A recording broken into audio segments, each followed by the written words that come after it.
Welcome to the one and only Harshvardhan Jain.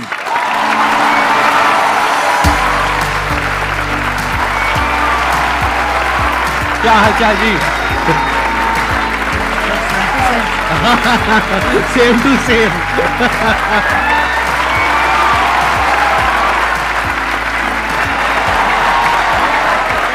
Please have a seat back. आप में से कितने लोग जानते हैं इनको, जिन्होंने कभी ना कभी इनकी कोई ना कोई वीडियो देखी है? सब जानते हैं सर, आपके सारे फैंस बैठे हैं यहां पर। तो अपना Q&A सेशन स्टार्ट करते हैं। सर हम जैसे ह्यूमन स्पीसीज अपने आप को ह्यूमन क्या नाम है सुपर क्रिएचर बोल रहे हैं, तो हम ये सुपर क्रिएचर किस बिहाफ पे बोल रहे हैं कि हमने सभी स्पीसीज को ओवरकम कर लिया, या हम जो अल्टीमेट पावर है उसके मकसद को साकार करने के वे में बोल रहे हैं? मानवता के सबसे चेतना के ऊंचे स्तर पे अगर कोई है वो मनुष्य है। ये जीव जो है ना, ये जीव के भीतर जितनी शक्तियां, उसका चेतना का जबरदस्त विकास जो पराकाष्ठा है ना, वो मनुष्य ही कर पाता है। अब आपको अपना विकास करना है तो अपनी चेतना के स्तरों को ऊपर उठाना होगा। सर के बहुत सारे ऐसे सेशन हैं जो स्पिरिचुअल चैनल के ऊपर हैं, आप देखोगे तो पाओगे आपके भीतर की चेतना ऊर्जा बहुत जबरदस्त है। टमाटर के भीतर भी जो रंग महकता है ना, वो उसकी वजह से। अभी जैसे ये शरीर चमक रहा है, लेकिन अगर गिर जाता है तो 2 घंटे में सड़ने लगता है, 4 घंटे में कीड़े पड़ने लगते हैं। फिर वो चमक है किसकी? तो वो जिसकी महिमा है, वो जिसकी महिमा है ना, उसकी महिमा आनी चाहिए। वो महिमा आ गई तो चेतना ऊपर ही उठती है। एक छोटा सा लाइन गा के सुना दूं प्लीज? हाँ। खटकती है रागादि के परिणति विकारी, स्वभाव के सन्मुख ये कैसे टिकेगी। समझ में नहीं आया? खटकती है रागादिक परिणति का मतलब है संसार की सारी बुराइयां बताओ अपने को खींच रही है कि नहीं खींच रही है, अपने को आकर्षित कर रही है, लुभा रही है। क्रोध है, घमंड है, अहंकार है, छल कपट है, आलस्य है, कामचोरिता है, जितनी चीजें बुराइयां वो अपने को खींच रही है। लेकिन उनके ऊपर जो सबसे बड़ा स्वभाव है ना अपना, जो आपने प्रश्न पूछा, वो स्वभाव जीव का उठना है। तीनों लोग जिसके ज्ञान में झलक जाएं, वो स्वभाव लेके पैदा हुए हो भाई। 3 लोग का नाथ आपके भीतर विराजमान है। इसलिए चेतना के स्तरों को ऊपर उठाते जाओ, बाकी के प्रश्नों के उत्तर चेतना के उठने से मिल जाएंगे। Thank you dear. बहुत बढ़िया जी। ये जो आपने क्वेश्चन पूछा है, इसके पीछे का मोटिव क्या है? क्या जानना चाहते हो आप? असलियत में जो सुपर क्रिएचर का मतलब है वो हम सबको समझ में आए। देखो, इसको ध्यान से समझो। बेसिकली आप ये कह रहे हो super creature in the sense कि हम बाकी सब जितने भी जानवर हैं और जितने भी जीव हैं, हम उनको डोमिनेट कर सकते हैं, which is a fact. Power के वे में, नॉट फिजिकल पावर, क्योंकि फिजिकली तो हाथी हमसे ज्यादा पावरफुल है, टाइगर ज्यादा पावरफुल है, बट फिर भी हम उसको बांध सकते हैं, उसको कंट्रोल कर सकते हैं, उसको सर्कस में नचा सकते हैं। ठीक है। किस पावर के बेस पे? अपनी थॉट की पावर के बेस पे। तो एक है हमारी थॉट की पावर, जिसके बेस पर हम अपने आप को सुपर क्रीचर बोल सकते हैं अगर चाहे तो। उसमें कुछ भी गलत नहीं है। We are actually super creatures, क्योंकि हमारी ये जो थॉट की पावर है, इससे हम कुछ भी क्रिएट कर सकते हैं। हम स्पेस तक पहुंच गए। तो अगर ये एक सुपर क्रिएचर की निशानी नहीं है तो क्या है? तो एक सुपर क्रिएचर का स्टैंड पॉइंट हो सकता है जो पावर्स हैं हमारे थॉट की, वो हमारी फिजिकल पावर्स नहीं है, वो थॉट की पावर है, माइंड की पावर है, इंफॉर्मेशन की पावर है, डेटा की पावर है। ये अलग अलग वर्ड्स में यूज कर रहा हूं, है एक ही चीज। Without information there is no mind. ये सब नॉलेज की, इंफॉर्मेशन की, साइंस की, डेटा की, इन सब चीजों की पावर है। तो एक तो पावर ये है जिसके बेस पर आप अपने आप को सुपर क्रीचर बोल सकते हो, विच इज अ फैक्ट। एक दूसरी पावर है जिसके बारे में बहुत ही कम लोगों को पता है।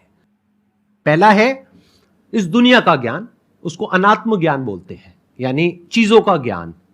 दूसरा है आत्मज्ञान। आत्मज्ञान मतलब, आत्मा मतलब मैं, कोई भूत प्रेत नहीं, जैसा मूवीज में देखते हैं, राइट? आत्मा मतलब मैं, तो मेरा ज्ञान, मैं कौन हूं।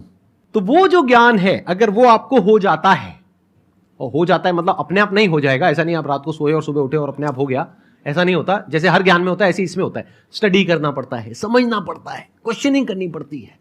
जो समझ आया उसको फिर क्वेश्चन करना पड़ता है, फिर एंड तक जाना होता है। फिर not just theoretically but experientially you know what you are. और फिर वहां पर एक महावाक्य है, अहम ब्रह्मस्मि, मैं ही वो हूं, तत्वमसि, आप ही वो हो। वो मतलब क्या? The supreme reality, the supreme truth of this universe, you are that. तो वहां तक आप पहुंच जाते हो, not just theoretically but experientially.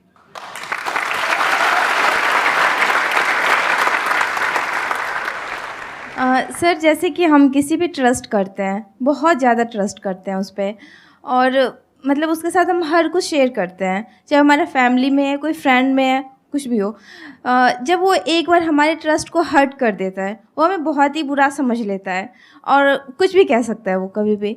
तो दोबारा अगर उससे रिलेशन बन रही है, हमारी बातें करनी स्टार्ट हो रही है, सब कुछ हम इग्नोर करके, तो क्या सर दोबारा से उस पर हमें वही ट्रस्ट पहले वाली लानी चाहिए, उसके साथ शेयरिंग करनी चाहिए, या उसके साथ मतलब खुल के हम बातें कर सकते हैं कुछ भी? नेपोलियन हिल से जब जीवन में सबसे बड़ी सीख को लोगों ने कहा ना, एक लाइन में बता दो। नेपोलियन वो व्यक्ति हैं जिन्होंने 25,000 से ज़्यादा लोगों के ऊपर कई वर्षों तक अध्ययन किया, और फिर एक व्यक्ति राजस्थानी मारवाड़ी गया, उन्होंने कहा साहब हमें पूरा ज्ञान नहीं चाहिए, एक लाइन में बता दो, एक लाइन में बता दो। तो उन्होंने पता है क्या बोला? डोंट टेक इट पर्सनली, दिल पे नहीं लेना, दिल पे नहीं लेना, क्योंकि रास्ते में तो स्क्रैच होंगे, हम इमोशनल हैं, हमारे स्क्रैच तो होंगे, लेकिन अगर दो लोगों को अर्धनग्न करके दौड़ाया जाए, एक को तेल लगा के और एक को सूखा, तो मिट्टी ज़्यादा कौन लाएगा? तो तेल लगाना बंद कर दो, यहाँ नहीं, दिल पे तेल लगाना बंद कर दो, हृदय पे लेना बंद कर दो, नहीं तो जैसे ही मार्केट में जाएंगे लोग तो आपको कुछ कहेंगे। तो पहली बात तो दिल पे नहीं लेना, क्योंकि दिल पे लेते लेते तो खत्म ही हो जाएंगे, फिर सबका दिल पे लेते चले जाएंगे, एक बात। दूसरी बात, आप कह रहे दोबारा ट्रस्ट करें कि नहीं करें, सोच समझ के, विचार करके, क्योंकि जिस व्यक्ति ने एक बार ट्रस्ट तोड़ा है तो फिर वहां पर एक सिद्धांत लागू होता है, प्रेम भाव हो सब जीवों से, विश्व के हर जीव से प्रेम हो भाई, करुणा स्रोत बहे दुखियों पे फिर विशेष करुणा बहनी चाहिए, प्रेम भाव हो सब जीवों पे, करुणा स्रोत बहे दुखियों पे, दुर्जन में मध्यस्थ विभो, ये जो दुर्जन है ना उसमें फिर थोड़ा मध्यस्थ विभो उन पे, और गुणी जनों में हर्ष प्रभो, जैसे सर गुणीजन है तो ऑटोमेटिकली हृदय से एक श्रद्धा बहती है। तो प्रेम भाव हो सब जीवों में, गुणी जनों में हर्ष प्रभो, करुणा स्रोत बहे दुखियों पे, दुर्जन में मध्यस्थ विभो। दुर्जन से थोड़ा दूरी बना के रखिए, आगे बढ़ जाएंगे। ट्रस्ट तोड़ने का मतलब क्या? वो छोटा भी हो सकता है, बहुत बड़ा भी हो सकता है। छोटा मतलब क्या कि आपको कहा कि हाँ हम यहाँ पर घूमने के लिए जाएंगे, और एंड टाइम पे उसने कह दिया नहीं जाएंगे, ये भी ट्रस्ट तोड़ना है। और एक है कोई बड़े लेवल पे ट्रस्ट तोड़ना, यानी कि आपकी शादी हो गई है और कोई तीसरी बीच में आ गई है, I am just giving an example, या फिर उसने पैसा आपसे लिया बोल करके कि 15 दिन में दूंगा या दूंगी, और बहुत पैसा आपसे ले लिया जो आपने कहीं से अरेंज करके दिया, उसके बाद में आप उसको फोन कर रहे हो, फोन ही नहीं उठा रहा है 1 महीने तक, 2 महीने तक, एक आध बार ना उठाए तो हो सकता है कोई जेन्युइन प्रॉब्लम हो, बट आपको समझ आ गया उसकी नीयत ही नहीं है पैसे वापस करने की। तो जब आपको समझ आ गया है कि वो इंसान भरोसा करने के लायक नहीं है, तो दोबारा भरोसा क्यों करना है? तब तक जब तक कि उसको एक्चुअल में पश्चाताप नहीं होता है। इंसान बदलता है, ये प्रकृति बदलती है, सब कुछ बदलता है, इस दुनिया में एक ही चीज कांस्टेंट है, दैट इज चेंज, सब कुछ बदलता है। तो हो सकता है वो इंसान आज ट्रस्टवर्दी ना हो, लेकिन 6 महीने बाद या 1 साल बाद वो पूरी तरह से बदल जाए।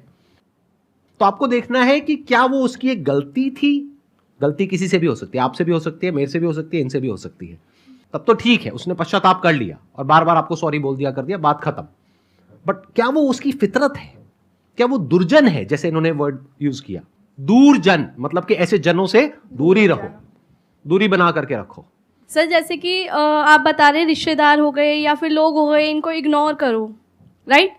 बट अगर बात हो जीवन साथी की, आप उनके लिए मतलब सब कुछ कर रहे हैं, सब कुछ मतलब कि जैसे कि घर संभालना हो, बच्चे संभालना हो, साथ में उनका फाइनेंशियली भी उनको हेल्प करना हो, बट हम उनसे सिर्फ एक ही चीज़ चाह रहे हैं कि अगर वो हमें थोड़ा सा समय दें, पूछे कि आप कैसे हैं, क्या है, बट वो चीज़ होता नहीं है।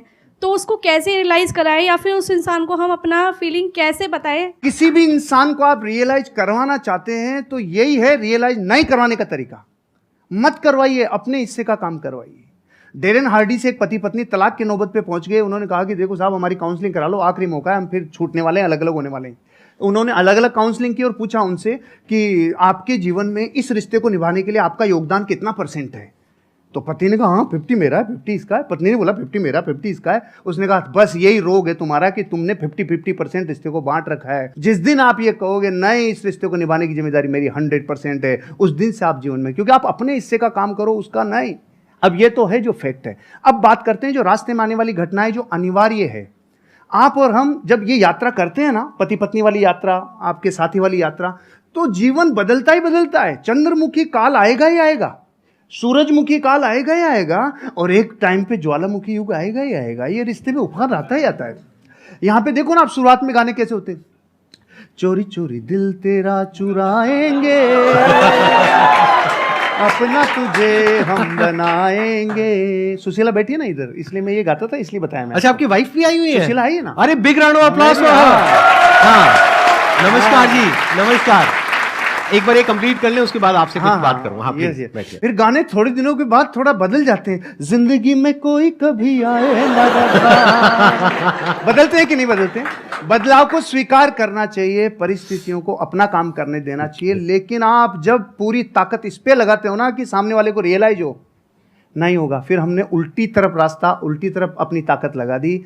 आप अपने हिस्से का काम करो, एक दिन उसको जरूर समझ में आएगा। अब एक स्पिरिचुअल आंसर भी है, आपको पता है इन रिश्तों में कौन आता है? जिसका पिछला कैरी फॉरवर्ड बाकी हो, पूरा बदला लेगा, पूरा वसूल करेगा जितना बाकी था ना, क्योंकि पिछले बहू में वो पत्नी थे, आप पति थे, तो जितना, अब समझ लो आप, मतलब कैरी फॉरवर्ड रिश्तों में आते ही वो है। क्योंकि अब जमाना बदल गया, युद्धों का जमाना नहीं है भाई, अब जमाना बदल गया। तो यहाँ बेरी बन के कई बार रिश्तों में ही लोग आते हैं जो अनंत काल के लिए आए हैं। इसलिए एक ही रास्ता है, सबसे क्षमा, सबको क्षमा, यही है परस्पर उपग्रह जीवो नाम। थैंक यू जी, बहुत बढ़िया।